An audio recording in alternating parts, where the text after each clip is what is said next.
नमस्कार दोस्तों, स्वागत है आपका हमारे program daily current affair with MCQ में। सबसे पहले देखते हैं पिछले अभ्यास प्रश्न को। पिछले अभ्यास प्रश्न में हमने आपसे पूछा था भारतीय सेना का सैन्य अभ्यास ड्रोन प्रहार कहाँ आयोजित किया गया। इसके ऑप्शन थे अरुणाचल प्रदेश, सिक्किम, असम, मेघालय। इसका सही जवाब है अरुणाचल प्रदेश। भारतीय सेना ने हाल ही में अरुणाचल प्रदेश के पूर्वी सियांग जिले के रायांग सैन्य अड्डे पर ड्रोन प्रहार अभ्यास किया। यह सामरिक युद्ध क्षेत्र अभियानों में ड्रोन तकनीक के उपयोग को प्रमाणित करने के लिए एक उच्च तकनीक वाला सैन्य अभ्यास है। इस अभ्यास में खुफिया निगरानी और टोही अभियानों के लिए ड्रोन के उपयोग पर ध्यान केंद्रित किया गया। अगला सवाल, मानव तस्करी के विरुद्ध विश्व दिवस प्रतिवर्ष किस तारीख को मनाया जाता है। आपके ऑप्शन हैं 10 दिसंबर, 30 जुलाई, 12 जून या 20 नवंबर। इसका सही जवाब है 30 जुलाई।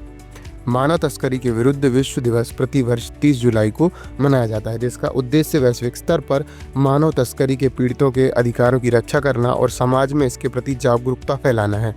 साल 2025 इस दिवस की 11वीं वर्षगांठ है और इस वर्ष की थीम है मानव तस्करी संगठित अपराध है, शोषण को समाप्त करें। बता दें कि यह दिवस पहली बार 30 जुलाई 2014 को मनाया गया था और इसकी स्वीकृति संयुक्त राष्ट्र महासभा द्वारा दी गई थी।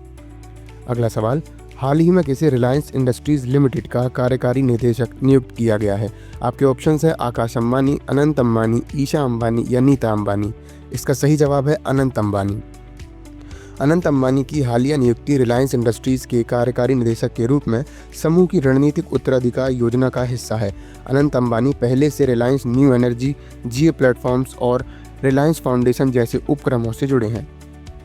अगला सवाल, हाल ही में भगवान बुद्ध के कौन से पवित्र अवशेष भारत वापस लाए गए हैं।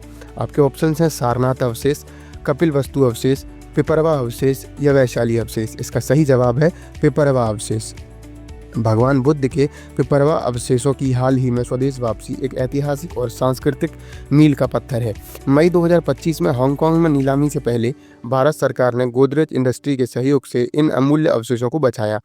1898 में यूपी के पिपरवा जिले में खोजे गए ये अवशेष भगवान बुद्ध के शारीरिक अवशेष माने जाते हैं।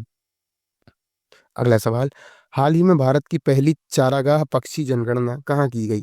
ऑप्शन हैं सुंदरबन, काजीरंगा, रणथंभौर या पेरियर टाइगर रिजर्व। इसका सही जवाब है काजीरंगा राष्ट्रीय उद्यान। भारत की पहली चारागाह पक्षी जनगणना मार्च-मई 2025 के बीच काजीरंगा राष्ट्रीय उद्यान असम में की गई। इसमें पहली बार निष्क्रिय ध्वनिक निगरानी और एआई आधारित बर्डनेट सॉफ्टवेयर का उपयोग हुआ।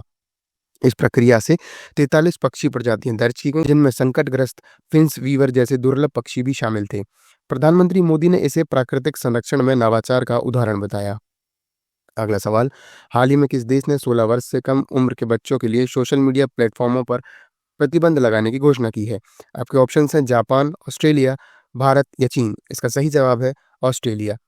ऑस्ट्रेलिया ने 2025 से 16 वर्ष से कम आयु के बच्चों के लिए YouTube, Instagram, TikTok, Facebook, Snapchat और एक्स जैसे सोशल मीडिया प्लेटफॉर्मों को प्रतिबंधित करने का निर्णय लिया है। सरकार का मानना है कि ये प्लेटफॉर्म बच्चों को अश्लील, स्त्रीद्वेषी और खतरनाक कंटेंट से प्रभावित करते हैं। प्रतिबंध का उल्लंघन करने वाली कंपनियों पर 50 मिलियन ऑस्ट्रेलियाई डॉलर तक का जुर्माना लगाया जाएगा। यद्यपि यूट्यूब किड्स को इससे छूट दी गई है।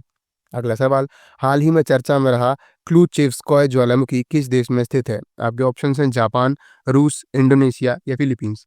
इसका सही जवाब है रूस। रूस के कामचटका प्रायद्वीप में 30 जुलाई 2025 को 8.8 तीव्रता का शक्तिशाली भूकंप आया, जिसके कुछ घंटों बाद क्लूचेवस्कॉय ज्वालामुखी का विस्फोट हुआ। यह ज्वालामुखी पैसिफिक रिंग ऑफ फायर में स्थित है, जहां टेक्टोनिक प्लेटों की टकराहट से भूकंपीय और ज्वालामुखी गतिविधियां सामान्य हैं। अगला सवाल, हाल ही में एयर न्यूजीलैंड का सीईओ किसे नियुक्त किया गया है।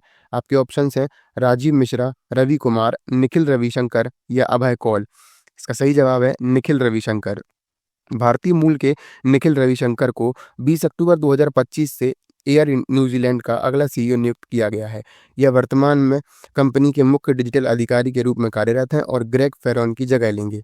ऑकलैंड विश्वविद्यालय से स्नातक रविशंकर ने एयरलाइन के डिजिटल आधुनिकीकरण में अहम भूमिका निभाई है।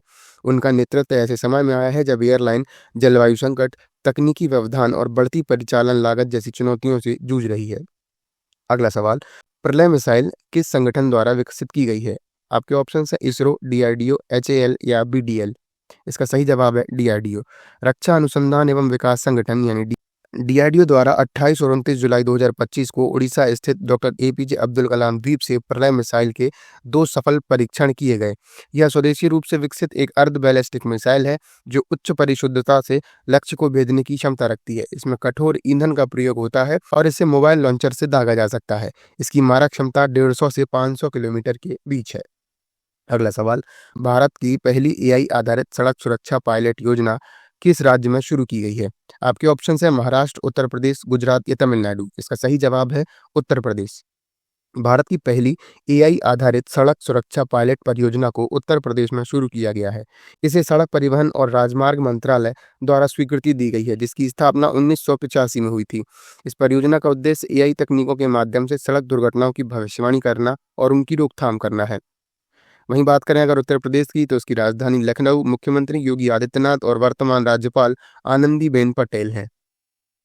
अगला सवाल, जुलाई 2025 में सशस्त्र सीमा बल के नए महानिदेशक के रूप में किसे नियुक्त किया गया है? आपके ऑप्शंस हैं अमृत मोहन प्रसाद, राजीव मिश्रा, संजय सिंघल या आलोक वर्मा।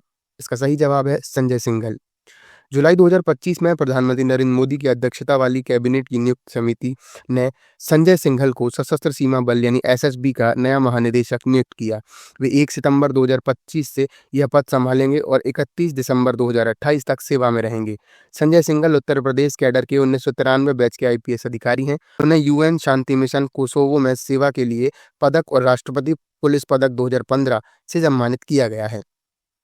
बता दें कि एसएसबी की स्थापना 1963 में चीन युद्ध के बाद हुई थी और इसका कार्यक्षेत्र मुख्यतः नेपाल व भूटान से लगती सीमाओं की सुरक्षा है। इसका मुख्यालय नई दिल्ली में स्थित है। आइए अब देखते हैं आज के अभ्यास प्रश्न को। हाल ही में किस भारतीय को पीएनजी का वैश्विक सीईओ नियुक्त किया गया है? संजीव मेहता, शैलेश जयजुरीकर, रवि अरोड़ा या निखिल रविशंकर। इस सवाल का जवाब आप हमें कमेंट सेक्शन में जरूर दें। तब तक के लिए धन्यवाद।